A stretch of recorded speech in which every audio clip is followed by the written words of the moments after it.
This presentation is geared to showcase the hardship, sacrifices of the event committees from Knights of Rizal Central, Visayas Chapter and Gran Garcetas Camotes Chapter, and all the brothers who supported the event to become successful.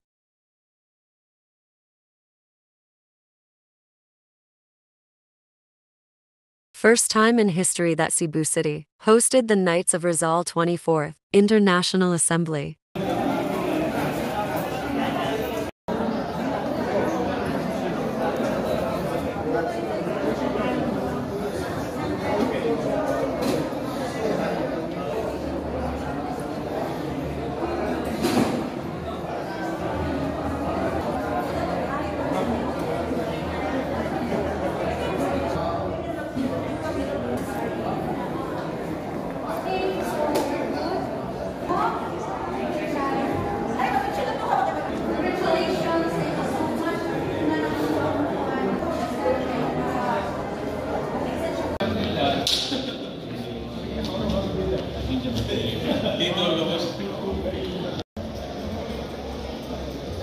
Okay, thank you, sir.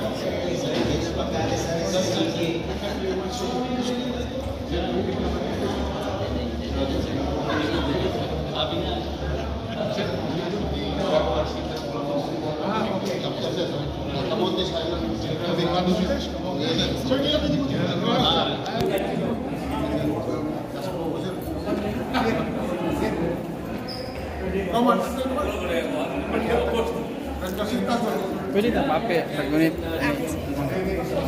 Picture lang pitik ka.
Second,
Holy Spirit. Amen. Our Heavenly Father, we thank you for your abounding graces. We invoke your presence in this gathering today and pray you to imbue us with your love and guide us to express that love in terms of faithful concern for our fellow man. We thank you for the memory of Dr. Jose Rizal, who has been inspiring us to serve our country unselfishly. We thank you for the wealth of wisdom he has left for us to cherish and to propagate. Grant us the courage and strength to live up to his ideals and to pierce the ear when the road is dark and thorny and seemingly endless. Teach us, O Lord, that life is not a race for wealth and power, but a career for noble living, not unto us, but unto you, O God, the all glory and praise, now and forever, for our fallen brother, Sir Tony Vences, may you rest in peace. Amen. In the name of the Father, and of the Son, and the Holy Spirit. Amen.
You may now take your seats.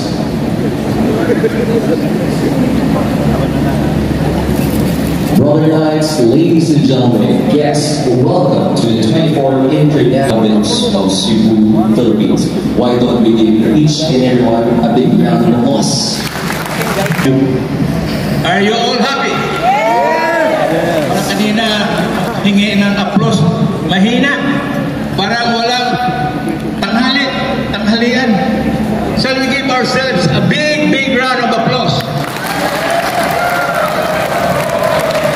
Being here already makes all of us happy. You tap the person on your right, ask him, are you happy? You tap the person on your left and tell him you look funny.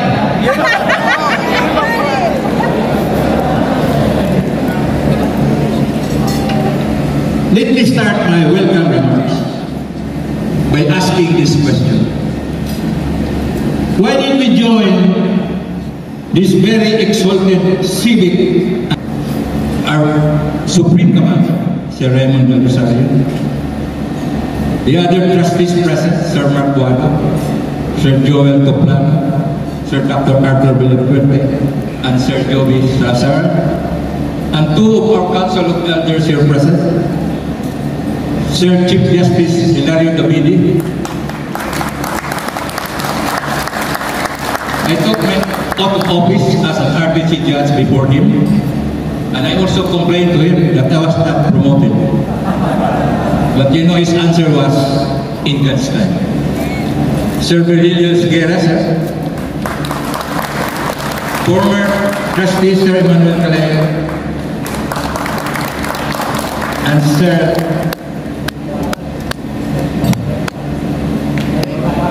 Teodoro. Chapter commanders, area commanders, regional commanders, my fellow knights, ladies, mayong bunta na itong tanan. May bunta. I am deeply honored to be given this opportunity to welcome you all at this official start of our 24th International Assembly. On behalf of the Supreme Council, the Central Visayas region led by Sir Edison de Los Angeles and his deputy Sir Byron Diaz, who prepared this assembly with all the challenges. Welcome to this place they call Waterfront Hotel and the Risi Casino. Traditionally, we hold our International Assembly every 2 years. We last held our International Assembly at the historic Manila Hotel, attended by over 700 knights from all over the world. This 24th IA has about 500 participants.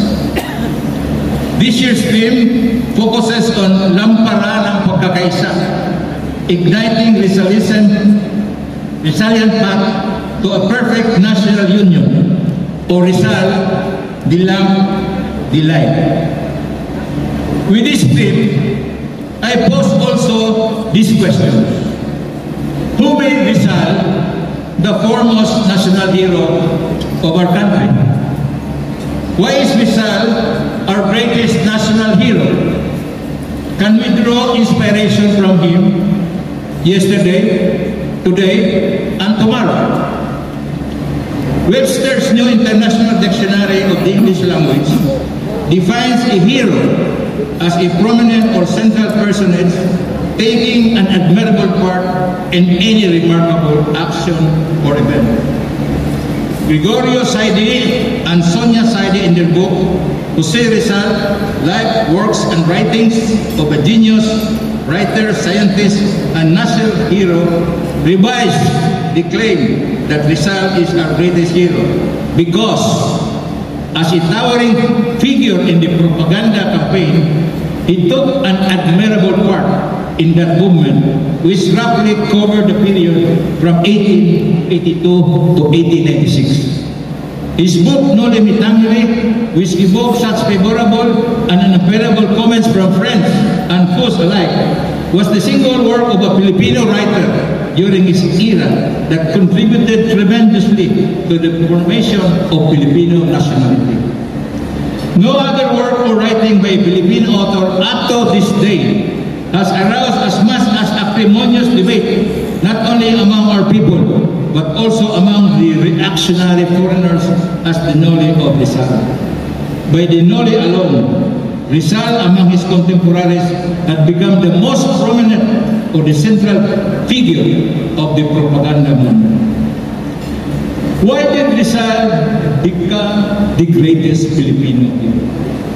According to Saidis, no Filipino has yet been born who could equal or surpass Rizal as a person of distinguished valor or enterprise or danger or fortitude in suffering.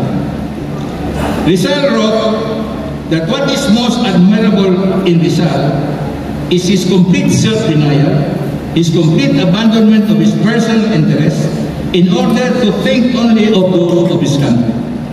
He could have been whatever he wished to be, considering his natural endowments. He should have earned considerable sums of money from his profession. He could have lived relatively rich, happy, prosperous, had he not dedicated himself to public matters. But in him, the voice of the species was stronger than the voice of personal progress or of private fortune.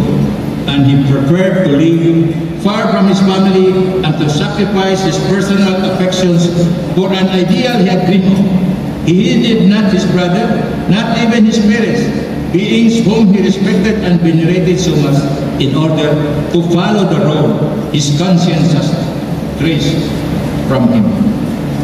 Rizal is the greatest Filipino hero that ever lived because he is a man honored after death by public worship because of exceptional service to mankind. Even before his execution, Rizal was already acclaimed by both Filipinos and foreigners as the foremost leader of his people. History tells us that the revolutionary society known as the Katipunan likewise acknowledged Rizal's leadership and greatness by taking him as honorary president and by using his family name as the password for the third-degree members. Who made Rizal the foremost hero of the Philippines? Again, the scientists in the book stated, no single person or groups of persons were responsible for making the greatest Marian the #1 hero of the people. Rizal himself, his own people, and the foreigners altogether contributed to make him the greatest hero and martyr of his people. No amount of adulation and canonization by both Filipinos and foreigners can convert Rizal into a great hero if he did not possess in himself what Palma calls excellent qualities and merits, or what Ritana spoke of, la finura exquisite de su espíritu, la nobleza teóstica de su corazón, su psicología que sintetiza todos los sentimientos y aspiraciones de un pueblo que sufría, vendosa víctima de su régimen oprobioso. Knowing the answers to the different questions asked in these welcome remarks, a final question is on our theme. Rizal, the lamp, the light. While no Filipino has yet been born which can equal or surpass Rizal, at least we Filipinos can be inspired on what Rizal has done. In closing, let me share with you the answer to my question at the start of my message. Let me read something I got from the internet. Seldom seen, soon forgotten. Things, person, and even ideas that we do not see and use is often most probably will just be forgotten. The same applies to our national hero, Jose Rizal. His life, works, and his contributions leading to what our country is today must always be seen, felt, and celebrated. Rizal's greatness must be acknowledged. A day would not suffice if one would enumerate his good deeds. Thus, they must not be neglected and be set aside to rot. Instead, they must be appreciated. Remembering him and acknowledging his work is, in a way, leads and motivates people to follow his footsteps. Celebrating significant events with regards to his life, such as his birthday, and honoring his memory through discussing thoroughly about him at schools, somehow brings us to those days when Philippines is not yet the way we have heard today. Consequently, it must arouse the question, did the situation really change? Rizal as the man to look up to when Filipino nationalism is mentioned inspires everyone to be the same as him, at least in the most little way. Perhaps commemorating Rizal not only must bring forth appreciation, but also ignite transformation. Each one of us who is being introduced to Rizal, his life and works must eventually become the Filipino that Rizal is. Hence, he is a nationalist and a patriot by heart and by action. By that, a new kind of revolution shall arise, a revolution not to oust colonizers, but one that is to combat problems of our country, such as corruption, poverty, among others. A revolution brought about by a great love for our country. Hopefully, the revolution lifts up our country and that it becomes the nation Jose Rizal himself dreamed. Yes, we are his successors. We are called to continue his works and advocacies. We need to be steadfast in our efforts and be vigilant in threats. These are the reasons why I think we need to commemorate Jose Rizal at modern times. He is the lamp, the light, he must live on, he is immortal. In closing, please consider this quote. We make a living by what we get, but we make a life by what we give. Let us all give all for the Knights of Rizal. Thank you and mayong buntag kusog. Welcome to the 24th International Assembly.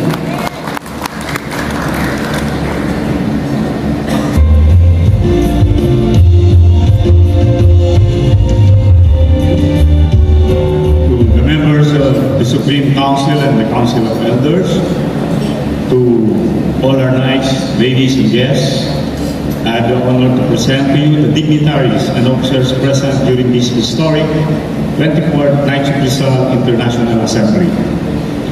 First, we have the Supreme Commander, Sir Raimundo A. Del Rosario, KGCR.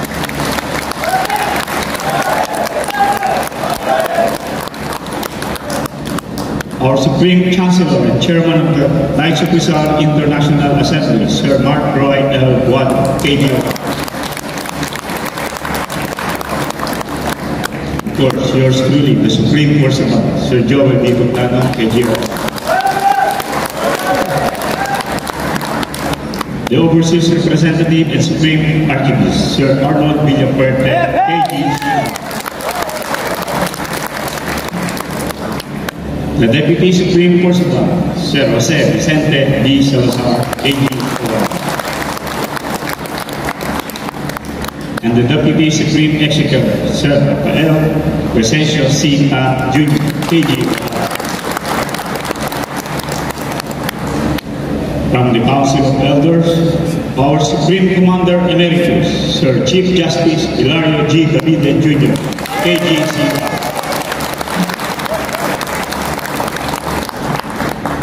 And Sir Virgilio R. Esguerra, KGCR.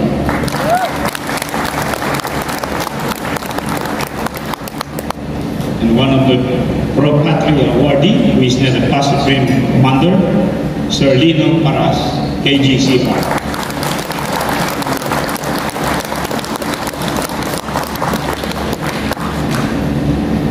May I request also all the past Supreme Trustees present here today, please rise to be recognized.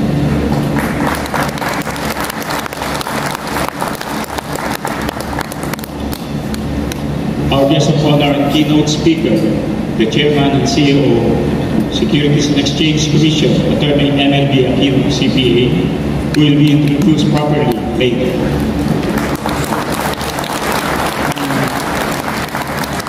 Now, introducing all the regions of the Knights of Rizal and the regional commanders. When I call you region, please rise to be recognized. North and Central Zone, Northeast and Central Luzon region, represented by Sir Abdullah Aspur, KCR.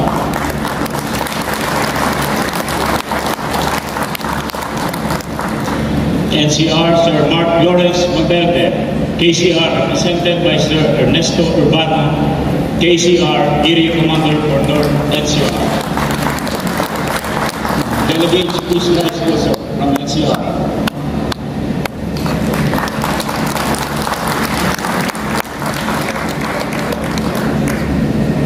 From Southern Luzon, Sir Mauricio Sardido, KGOR. Southern Luzon.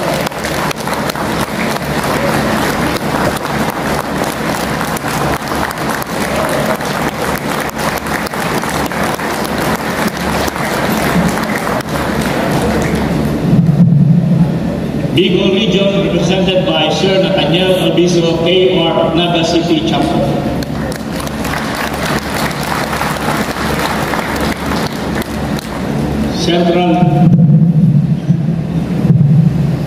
Central Visayas Region, Sir Edison de los Angeles, KGOR.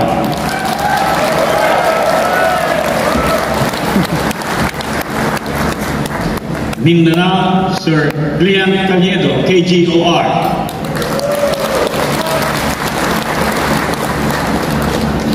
Middle East and Africa, Sir Elpidio Kitebis, KCR.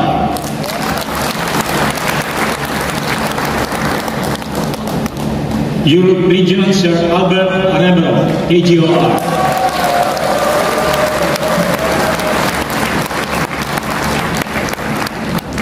Eastern Canada, Sir Reynaldo Balanci, KGOR. Central Canada, Sir Frank Crawford, KGOR.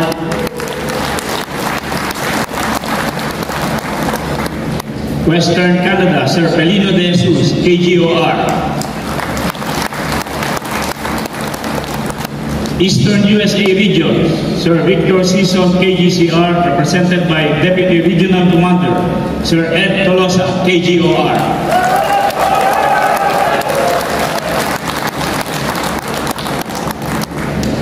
Central USA Region, Sir Randy Dato, KGCR.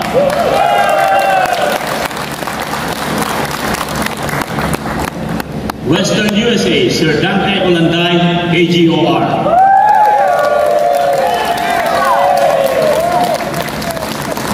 And last but not the least, Australia, New Zealand, and Oceania, Sir Tom Baina, KCR.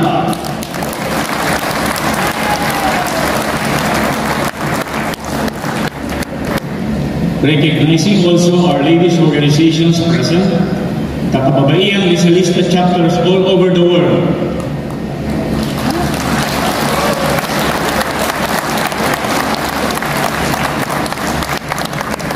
The Las Damas de Rizal chapter, the Ladies of Rizal chapters, the Akamai Ladies of Rizal, and our youth organization, the Kapatang Pangarap ni Rizal, Kaparis. Thank you. Good morning. May I invite everybody to please stand and congratulate each other for being present at the 24th International Assembly. Palakpakan po natin, let's give each other a very warm applause.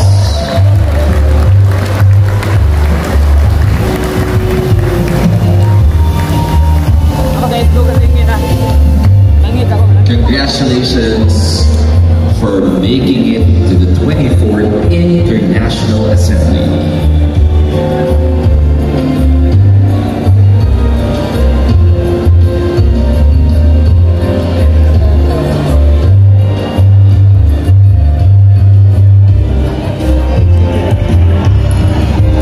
Friends, brother knights, ladies and gentlemen, at this point in time, allow me to call on a man who is young at heart and also our Supreme Chancellor.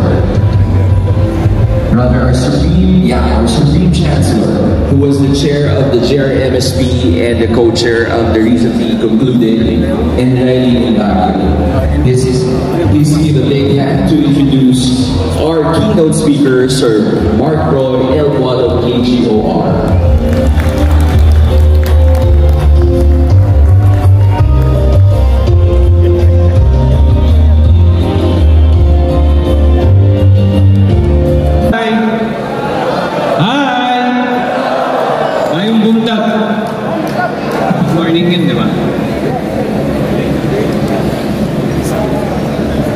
Palakpakan po natin ang bawat isa muli sa ating presensya ngayong umaga na ito.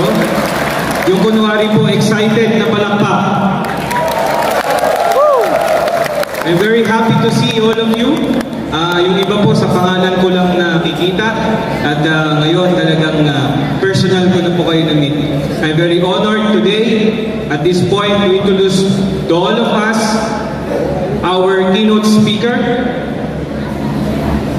But before that, allow me to extend my greetings first to our Council of Elders, our beloved Council of Elders present, Sir C.J. Justice Davide, Sir Ben Esguerra, of course, our Supreme Commander and fellow trustees of the Supreme Council. Ladies, friends, it is with great honor and privilege that I introduce to you our keynote speaker for the 24th International Assembly of the Knights of Rizal. Today, we gather not only to celebrate the ideas of our national hero, Dr. Jose Rizal, but also to learn from a man who exemplifies excellence in public service, governance, and leadership. Our keynote speaker is none other than the chairperson and CEO of the Securities and Exchange Commission of the Philippines.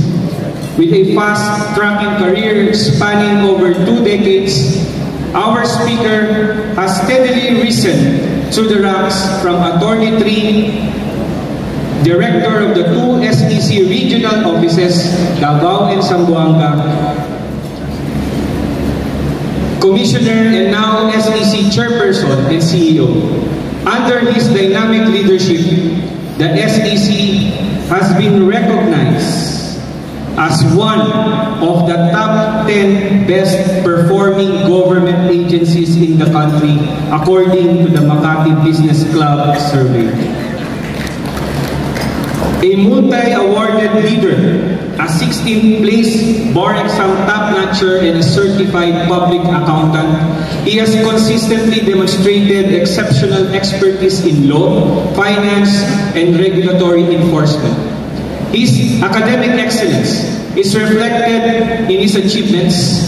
He was a valedictorian in his undergraduate, and secondary education. He holds a Master in Public Management from the Development Academy of the Philippines and has completed specialized executive programs at Cambridge University, Tsinghua University, and the United States Securities and Exchange Commission. Under his leadership, the SEC has achieved groundbreaking milestones, including becoming the most awarded recipient of the United Nations Conference on Trade and Development, International Standards of Accounting and Reporting honors, recognizing best practices in sustainability and SDG reporting of companies. Receiving the International Data Corporation Future Enterprise Awards CEO of the Year, maintaining an unmodified opinion from the Commission on Audit since assuming office in 2018, demonstrating his commitment to financial accountability and transparency. Prioritizing digital transformation and ease of doing business by digitizing SEC services to foster a more efficient, accessible, and technology-driven regulatory environment. Napakadali na po ngayon ng mga transaksyon sa SEC. It's because of our keynote speaker.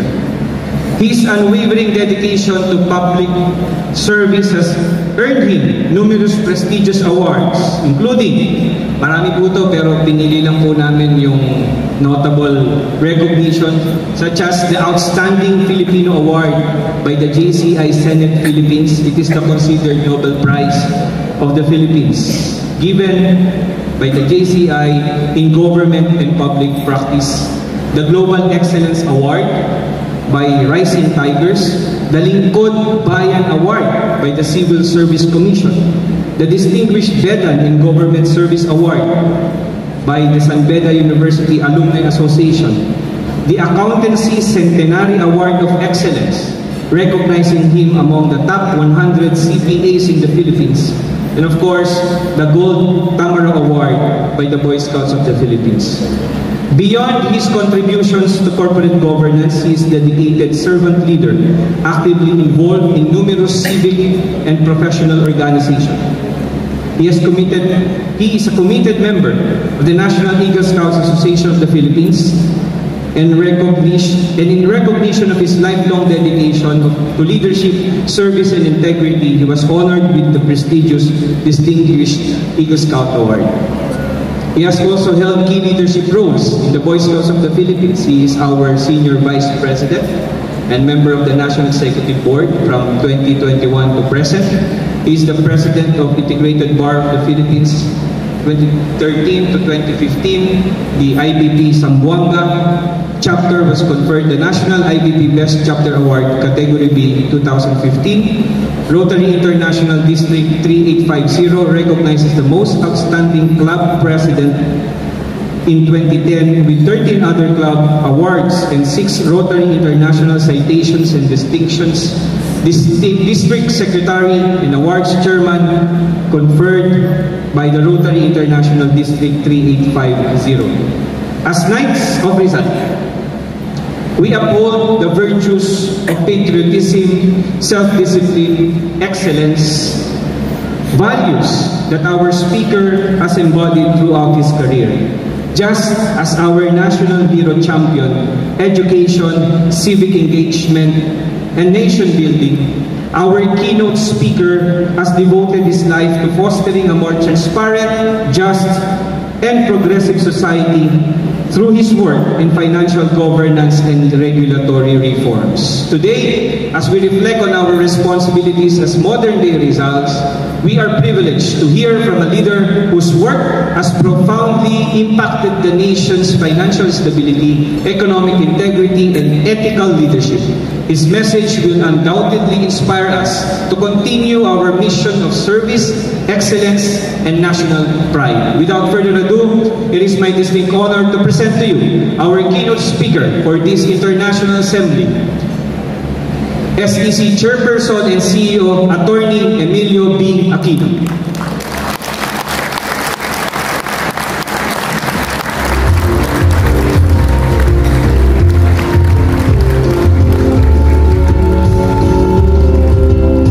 Be seated.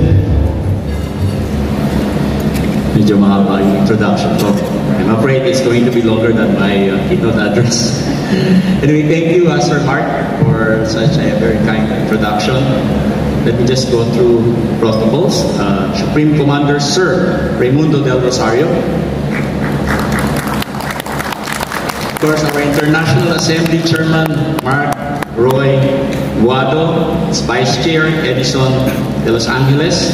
Our distinguished Council of Elders, let me make special mention former Supreme Commanders Chief Justice Davide, Sir, and Bear Esguerra. Our Supreme Council members, the regional commanders, area commanders, chapter commanders, my esteemed fellow members of the Knights of Rizal, our dear ladies of the Knights of Rizal, our youthful members of Caparis, friends of Knights of Rizal, good morning. Maayong buntag. It is my great honor and privilege to stand before you today to celebrate our 24th Knights of Rizal International Assembly. Dr. Jose Rizal have always stood as a guiding figure in my academic and professional development, a paragon of the liberating power of education. Back in high school, I remembered, and which I cherish, clinching a gold medal after emerging as the inter-school quiz book champion on the life, works, and writings of Rizal. Later, I became the head of the Zamboanga contingent comprising of 600 scouts and scout leaders who trekked up the hills of Tagilon, Dapitan for the Dr. Jose Rizal Centennial Scout Jamboree in 1996.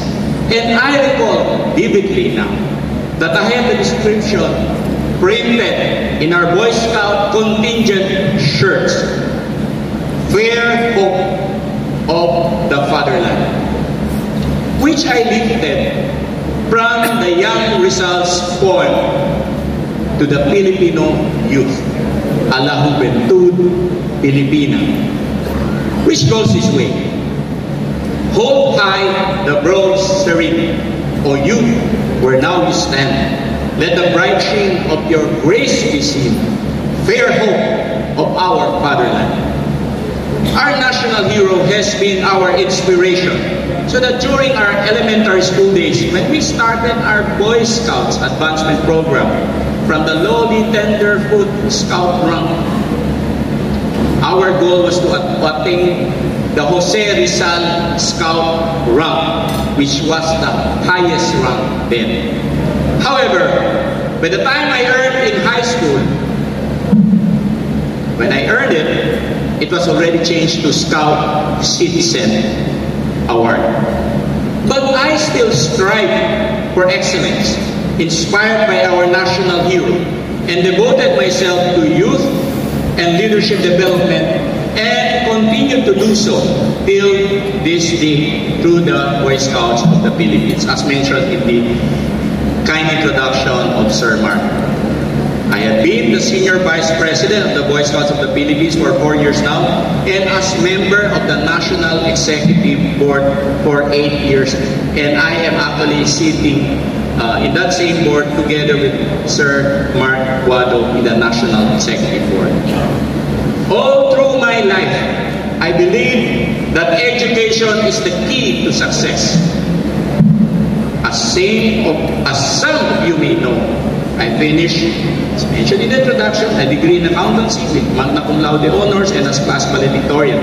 I pursued and attained a master's degree in public management, also at the top of my class, and became a Juris Doctor, degree holder, and a bar placer, to become later as the first certified public accountant lawyer appointed as SEC chairperson and CEO.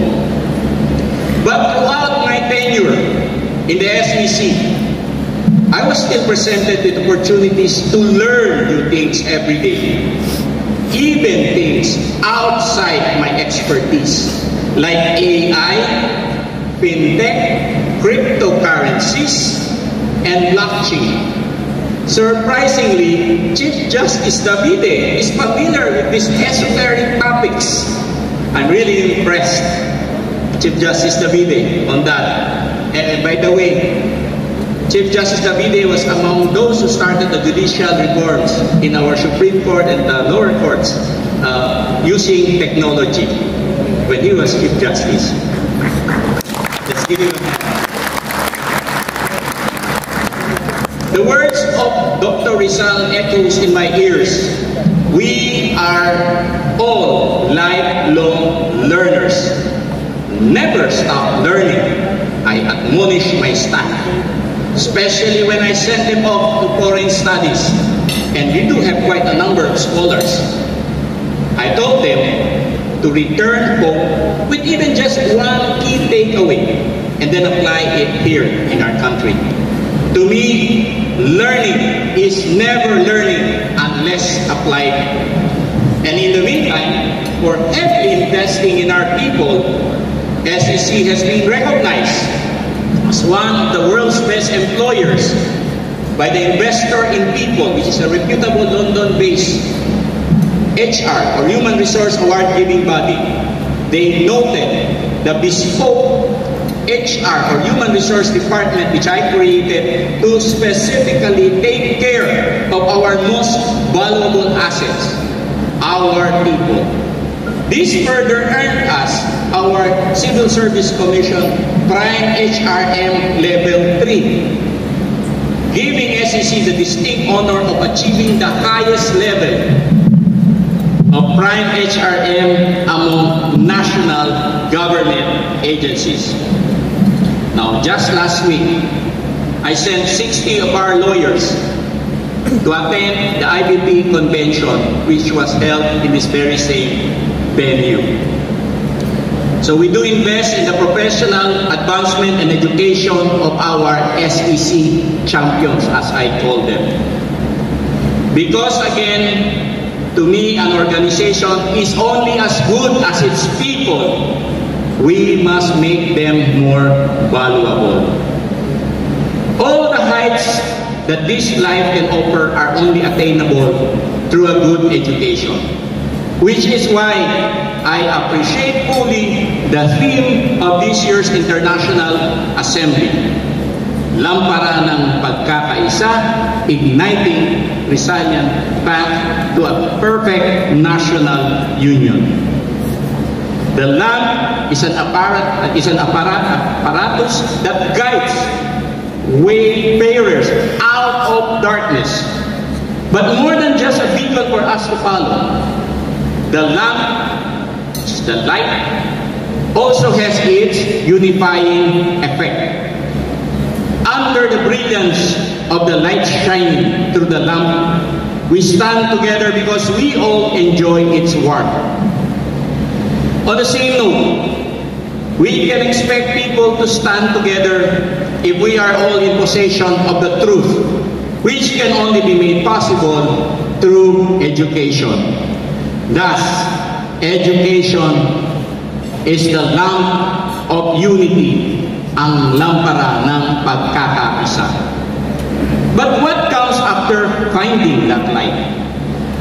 Here we have the second half of the theme, igniting the resilient path to a perfect national union.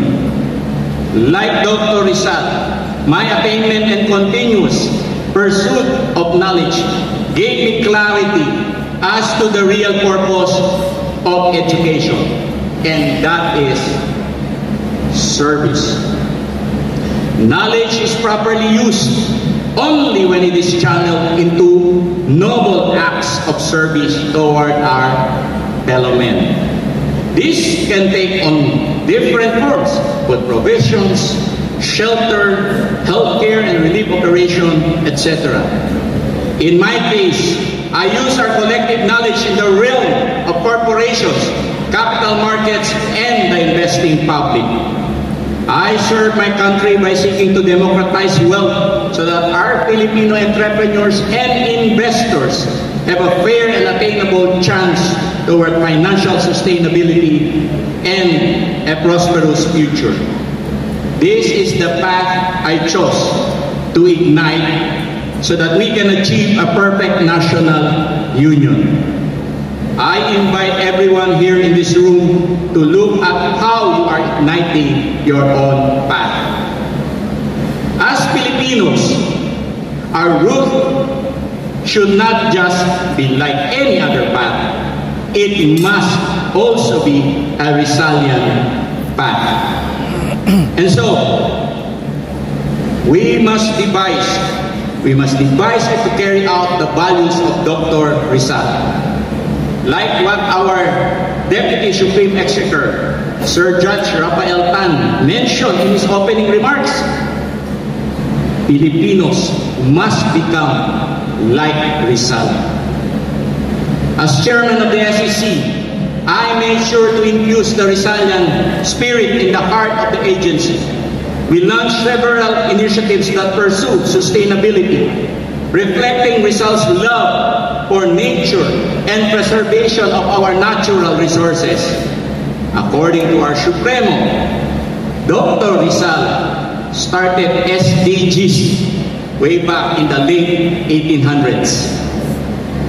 I'm proud to report to you that your SEC has earned the most number of global wins of the International Standards of Accounting and Reporting, or the ISAR honors, conferred by the United Nations of Conference for Trade and Development, or UNCTAD, for Sustainability Reporting, which awards I had the privilege to receive for 3 times in Geneva at the UN Palace of Nations. Last year, we launched our e-signature program. That's the SEC's collaborative network in which corporations across the country share their sustainable best practices and strategies, of course, towards sustainability, as well as the third wave of digital initiatives. More and more, the SEC is moving toward digitalizing all of its processes. By aiming for digitainability, the SEC proudly carries results drive toward continuous innovation. Our SPARK, or the electronic system or simplified process for applications and of registration of companies, which is an online company registration system, has been recognized as one of the world's best by the Corporate Registers Forum in Malta. In addition, the SEC also shares results passion for educating Filipinos. In our case, financial literacy is our educational advocacy. The SEC Communication Advocacy and Network, or SECCAN, is a flagship program to improve our countrymen's financial literacy so that they can play a greater part in the capital market and achieve financial sustainability. So far, the social media reach of our online program has reached 5.2 million netizens. Our online program was featured with the Presidential Communications Office 2024 Digital Campaign Award, or Parangal. This is the way in which SEC helps empower Filipino citizens so that they too can have their own lamp, and together we can unite under its light. I would like to end by mentioning that today, February 6, is also my father's birthday in heaven. His name, Jesus Alvarez Aquino. He was a free thinker, an avid Rizal reader, and an abogado de Campanilla. Was also an educator for over 4 decades. When my mother is, or was, she is also right there with him, was a secondary school teacher. Both of them taught me and my 2 other siblings how to love learning. In fact, we have 7 sets of encyclopedia back home. And of course, more importantly, the love for our country. Like our father was also a 3-termer city councilor, all 3 of us worked for the government, one as a medical doctor, a civil engineer, and a CPA lawyer. Today, education, despite being a right to all, is starting to look like a privilege of the few. If we truly imbibe the values of Dr. Rizal, then we must also do our part to help educate our countrymen, no matter what our line of work is. Everyone in this room has been privileged to hold the lamp of knowledge. So let us share this light with our kababayans and build the perfect national union that we aspire for our country.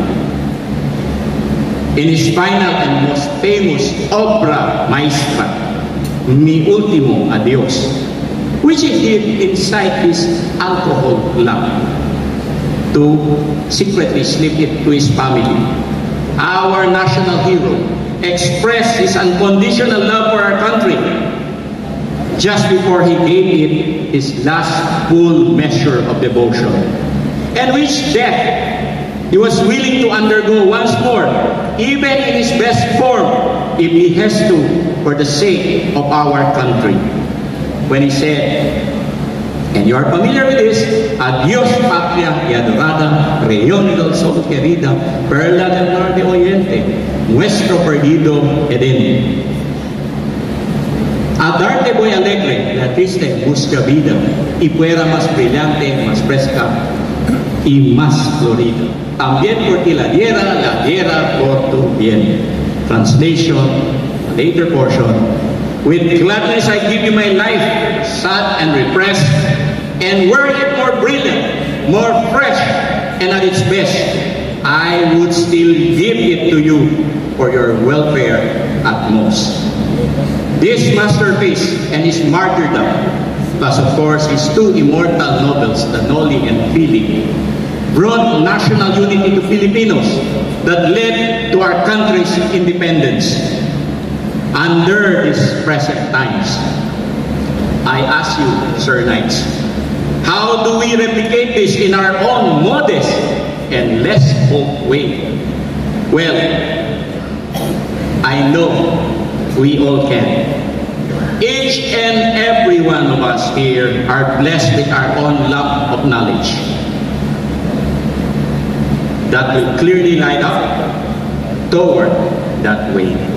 So mabuhay si Gat Jose Rizal, mabuhay tayong lahat. Salamat. May I request the members of the Supreme Council to please be on stage, and the members as well of the Council of Elders.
Dito po ang iba sa gilid, pwede po dito.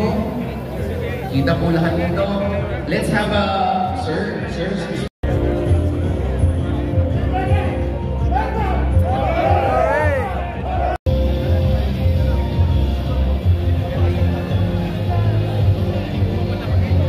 May we request our official photographers and documentary.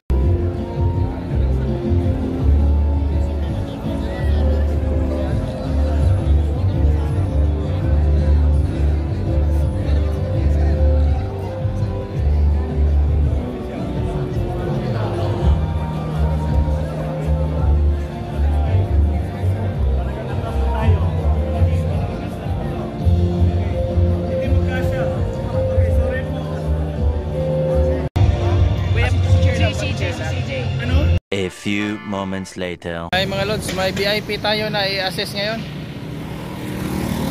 Itutor lang namin. Inantay pa namin sa labas ng CITP.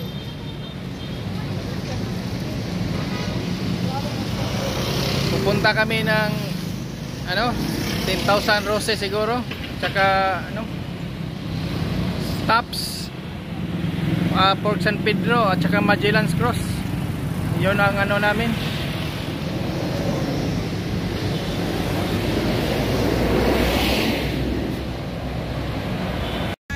Katedral na kami mga lods. Katedral. Pwede rin siguro ta sa tunin Or Santo Niño. Lakaw lang. Santo Niño, yes. Sige. Hindi pa sila kanto. Magellan's Cross. Oo, doon na kayo. Magkakalapit na. Dumating na kami sa Magellan's Cross, mga lods.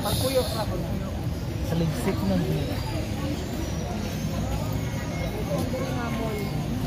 Ano ka muna?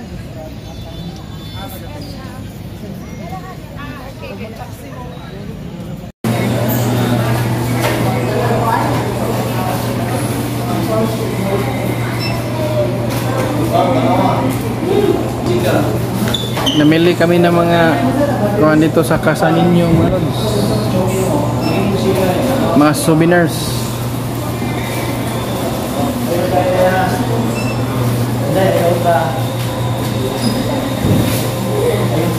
Kung pupunta kayo ng Santo Niño, punta kayo ng Casa Niño. Casa Niño.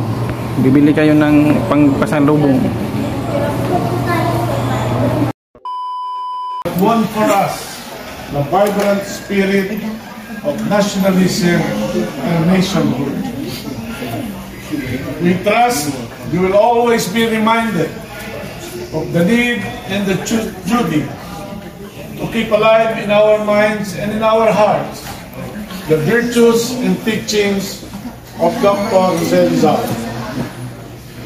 Our rules prescribe that you give testimony in your intentions in keeping admission to our ranks, and of your character, and of your moral conduct, and of your willingness to accept the strict discipline of knighthood. At this moment, I will now ask you the following questions. Have you studied and pledged to further study the teachings on patriotism and love of country of our hero, Dr. Jose Rizal? Yes, sir. Yes, sir. Do you promise to conduct to the best of your ability your life as a good man in accordance with the principles and idealism of Dr. Jose Rizal? Yes, sir. Are you willing to assume your share of responsibility to propagate and uphold the highest virtue of patriotism taught by Dr. Jose Rizal? Yes, sir. Do you pledge to abide willingly with the rules and regulations of the Knights of Rizal and with the orders of the Supreme Council and its duty constituted officers?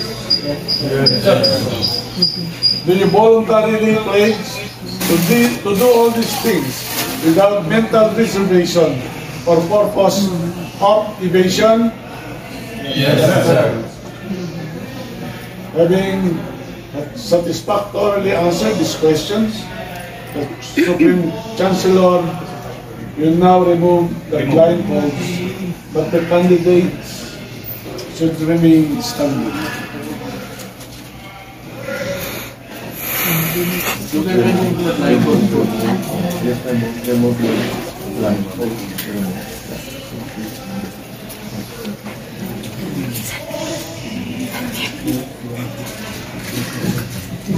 I would like to ask the chairman of the tribunal if the candidates before us and do interview prescribed by our bylaws. And I would like to hear its recommendations.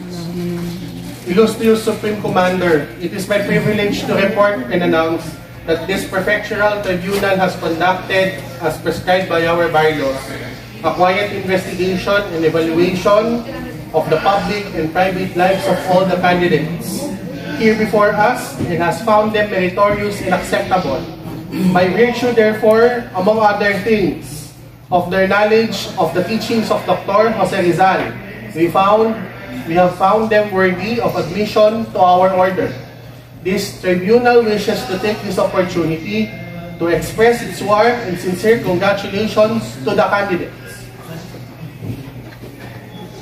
May I now request the Acting Deputy Supreme Commander to lead the oath that the candidates must take as prescribed by our rules. You shall now take your oath. Please repeat after me. And due to the solemnity of this occasion, may I request our brother knights to please rise to stand witness in this oath taking. Please face forward. Everybody stand. Repeat after me. I state your name. State your name. Do solemnly promise. Upon my word of honor. That I shall seriously study the teachings of Rizal and endeavor to put them into practice, always keeping in mind the Knights of Rizal's motto, non omnis moriar. Not everything in me will die. I shall work for a perfect union among the members of my community.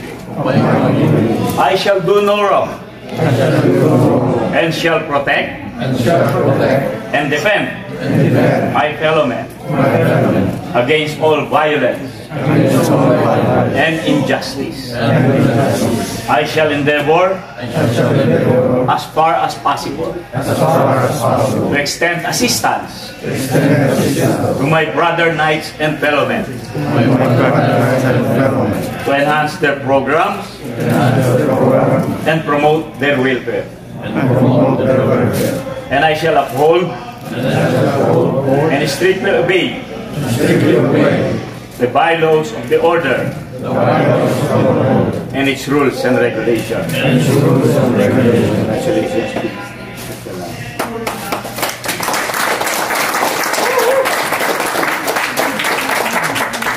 The Supreme Commander, having complied with the required test of their loyalty and devotion to the teachings of Rizal, I rise to assume the privilege of petitioning for the last and solemn dubbing of knighthood.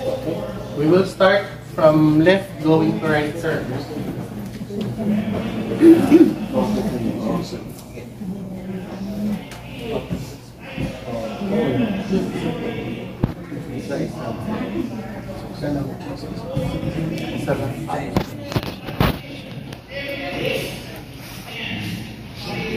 Sir.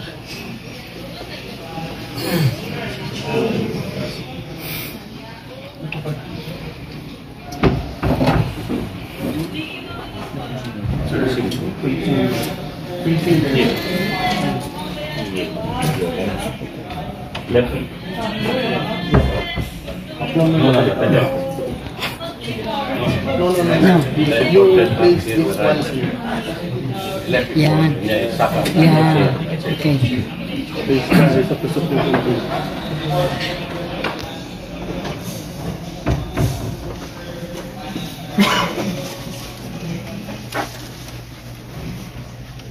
By virtue of the authority given upon me by the Constitution and bylaws of the Knights of Rizal, I love you. Knights of Rizal, arise, my brother. Sir. Go back to the line.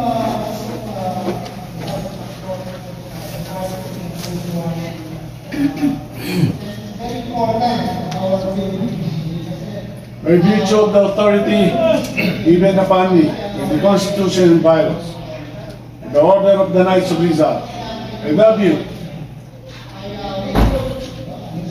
Knights of Rizal, arise.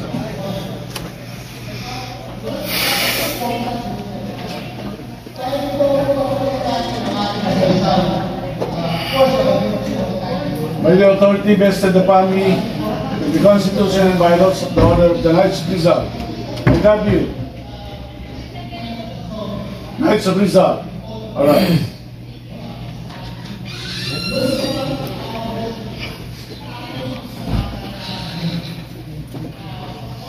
By the authority given upon me by the Constitution and bylaws of the order of the Knights of Rizal, I love you. Knights of Rizal, arise.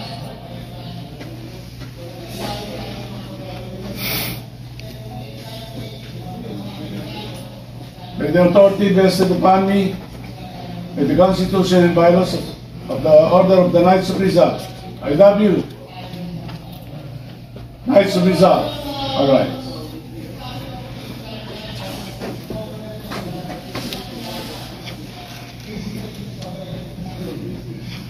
By the authority vested upon me by the Constitution and bylaws of the Order of the Knights of Rizal. I love you. Knights of Rizal. All right.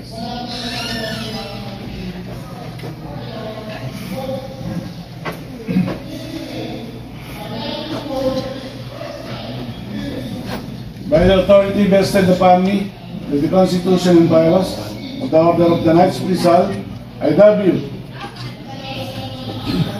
Knights of Rizal. All right.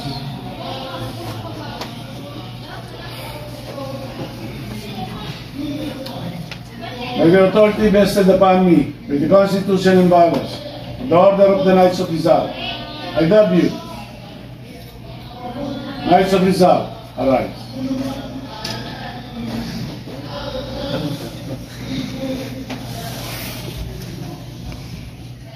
By virtue of the authority given on me by the Constitution and bylaws of the Order of the Knights of Rizal, I love you. Knights of Rizal. All right.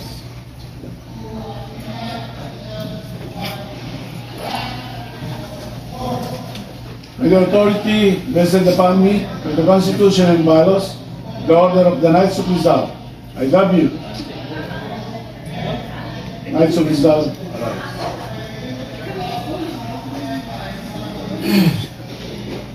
By the authority vested upon me by the Constitution and bylaws of the Order of the Knights of Rizal, I love you.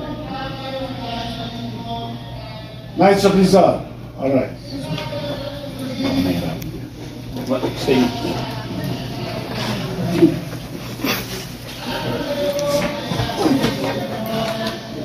By the authority vested upon me by the Constitution and bylaws of the Order of the Knights of Rizal, I love you. Knights of Rizal. Please return to your lines. We will now proceed to the third degree rank of Knight Commander of Rizal.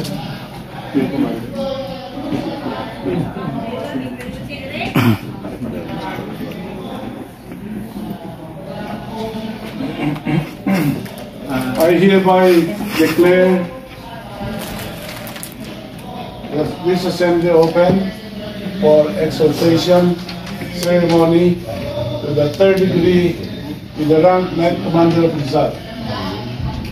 In the worthy Supreme Pursuban, please read the names of the illustrious knights who will be exalted to the third degree with the rank Knight Commander of Rizal. Illustrious Supreme Commander, the following have been recommended for exaltation to the third degree with the rank Knight Commander of Rizal. Soul Chapter, Sir Jong Wan Choi, KR, Sir John Patrick R. Centeno, KR, Sir Richard R. Valdez, KR, Sir Jong Go Cho, KR, Sir G. Zhang, KR, Sir Ho Yon Huang, KR, Sir Sok J. Kim, KR, Sir Yong Sun Jong, KR, Sir Myong Jun Choi, KR, Sir Christopher Pike, KR, Sir Jeric Christian Balasta, KR, and Sir Deogracia Pamungol, KR. Brother Nice, please form a circle.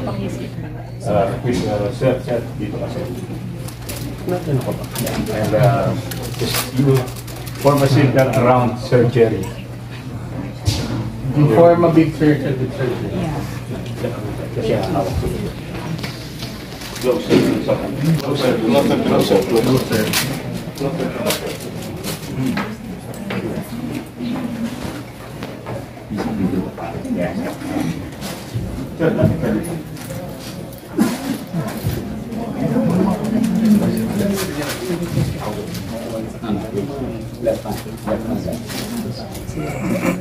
Again, Due to the solemnity of this occasion, may I request everybody to please rise and to stand witness to this pledging ceremony. For candidates, please put your left hand on the top of the book of our hero and place your right hand on your left breast. And repeat after me the words of pledge. I state your name. Having been exalted to the third degree of Knight Commander of Rizal, reiterate the solemn pledge to propagate by my acts and deeds the ideals and teachings of our national hero and exemplar of all patriots. I further pledge to inspire my fellow men to emulate Rizal in his patriotic ideals and endeavors,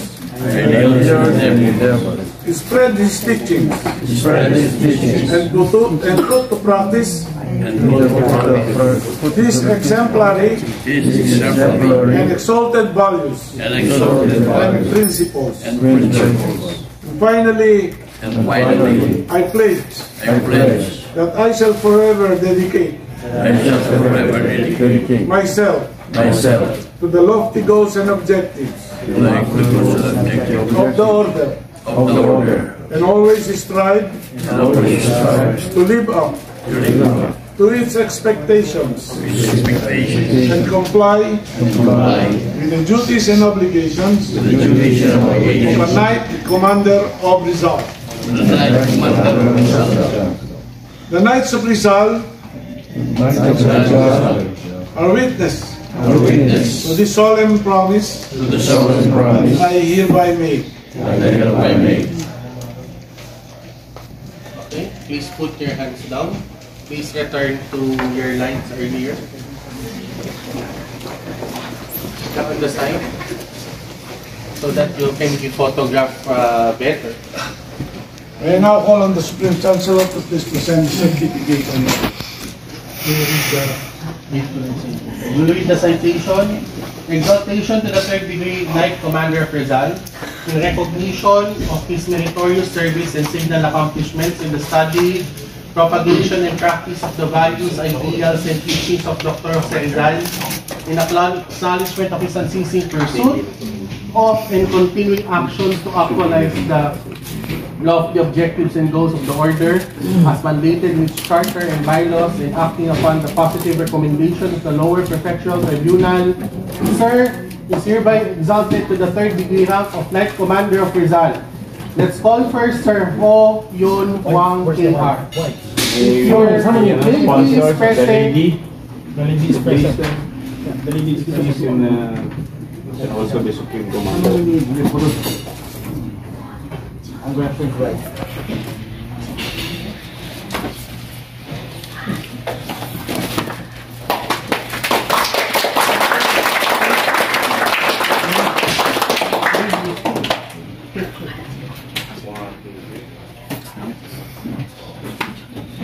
next is Sir G. Brown. Mr. Bob. The lady is present. I'm so proud. This one first. Very sweet.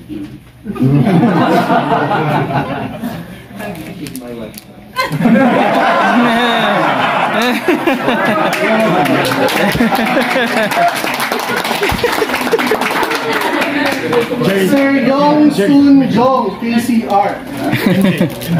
MJ, adjust. The lady. You're white. Yeah.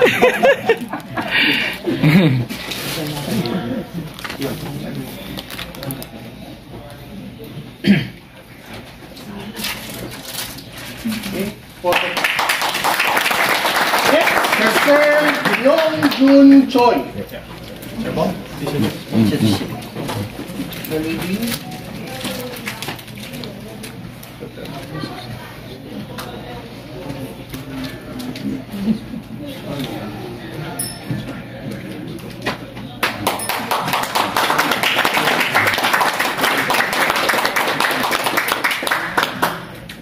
Next is Sir Christopher Pike. That's the lady.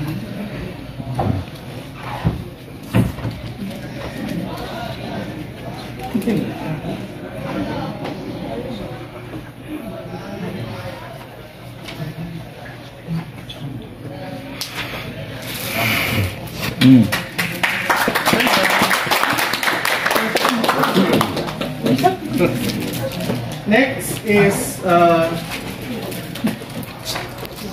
Sir Sok Jae Kim. Again. Please assist. So the husband and wife. No. She's my wife.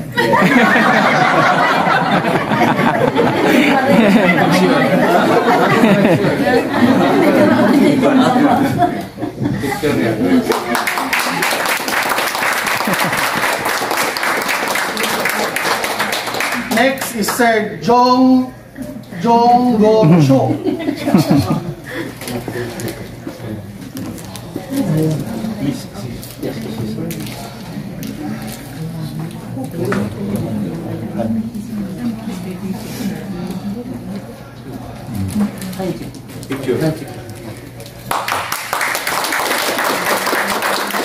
Next is Sir Richard Valdez.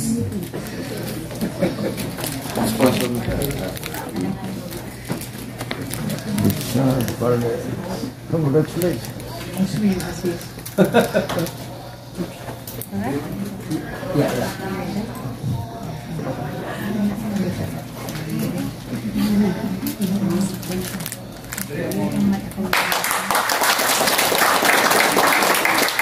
Next is Sir Jong Wan Choi.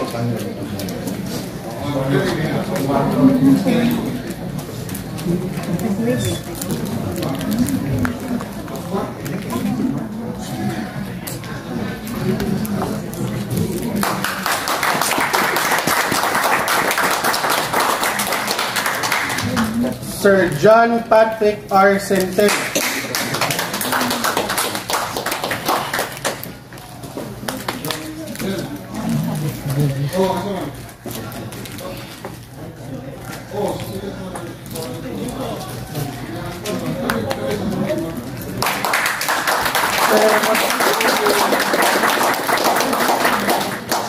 Sir Rodelio Marasigan. Where is the sponsor or the lady?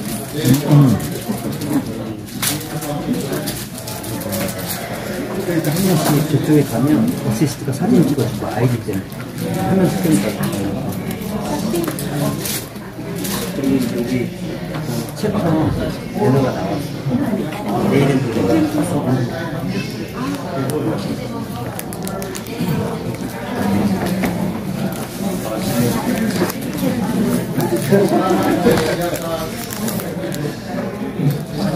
Sir Jerry Christian Balasta.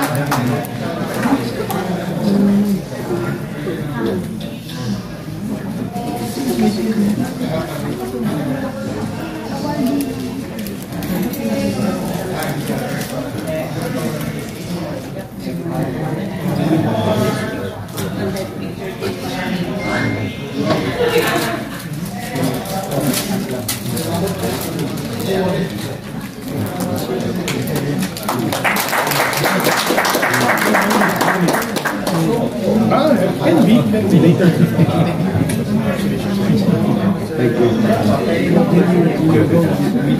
And Sergio Gracia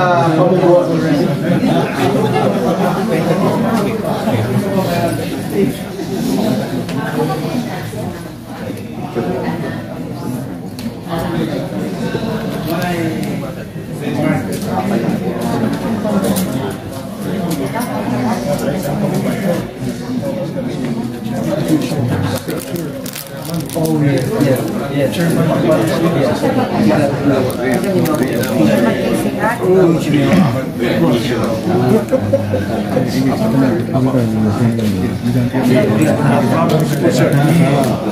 when you see the German,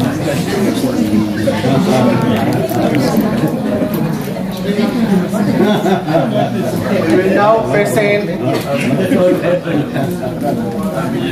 now present the lifetime membership of the plaque of the following. 평생 회원을 이제 줄 겁니다.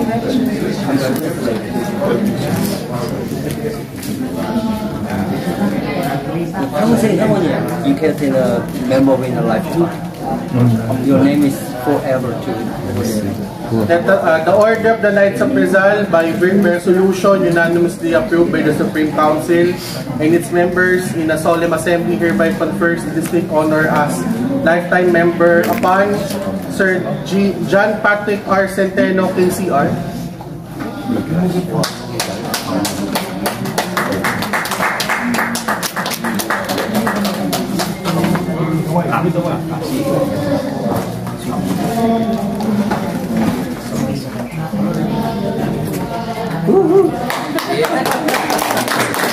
Sir Richard Valdez, KCR. Mama. My mother.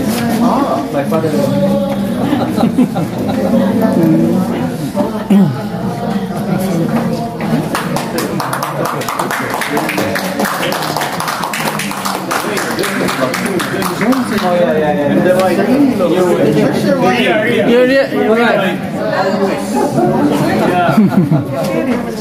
You are now the father. She's my wife. Yes. The sponsor. Nice sponsor. Next is Sir G.G. Lam, ACR.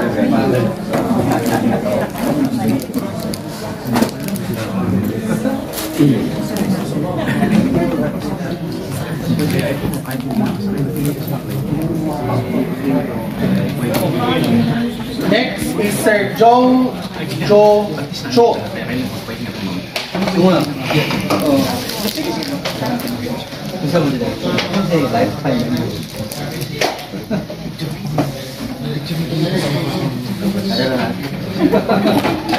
Sir Sok J. Kim, KCR.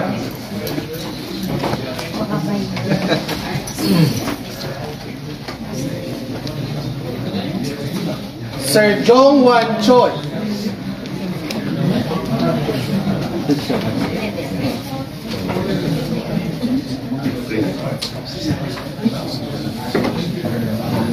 Sir Myung Jun Choi, KCR.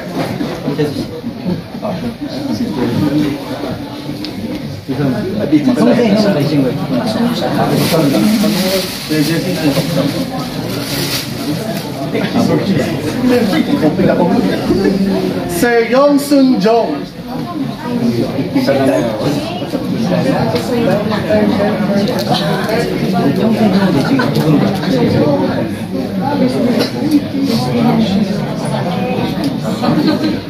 Sir Ho Yon Wang, ACR.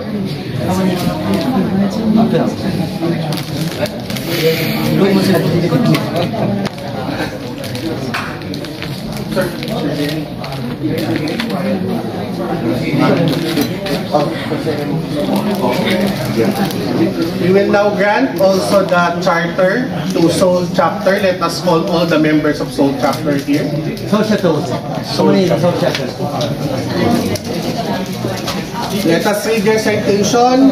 Know all ye that the Supreme Council of the Knights of Rizal has granted and by these presents does hereby grant to the members whose names are affixed to the application for chapter formation duly approved by the Supreme Council and to all regularly elected members thereof and their successors, this charter fully constituting them into an overseas chapter of the order under the name and title of Seoul Chapter, with all the rights and privileges appertaining to the chapters and members on records of the Knights of Rizal, according to its charter and amended bylaws, now in force and of those to be thereafter promulgated.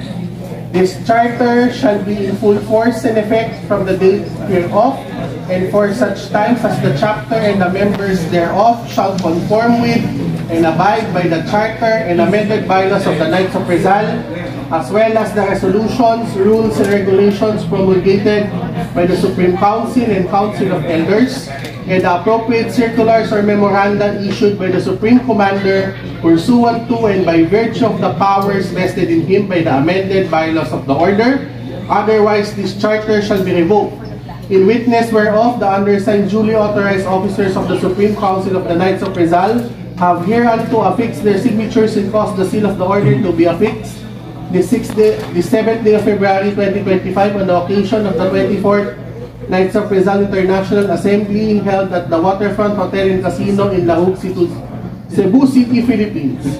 Signed by the Supreme Commander Sir Raimundo A. Del Rosario, KGCR, attested by the Supreme Pursuant Sir Joel Vito Plano, KGOR. You will now receive your charter and your chapter ballot.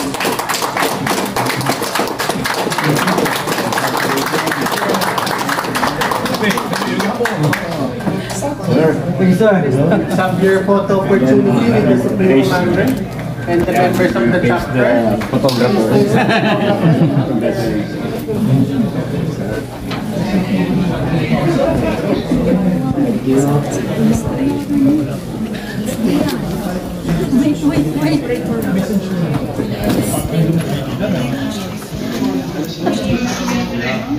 Compress. Sir.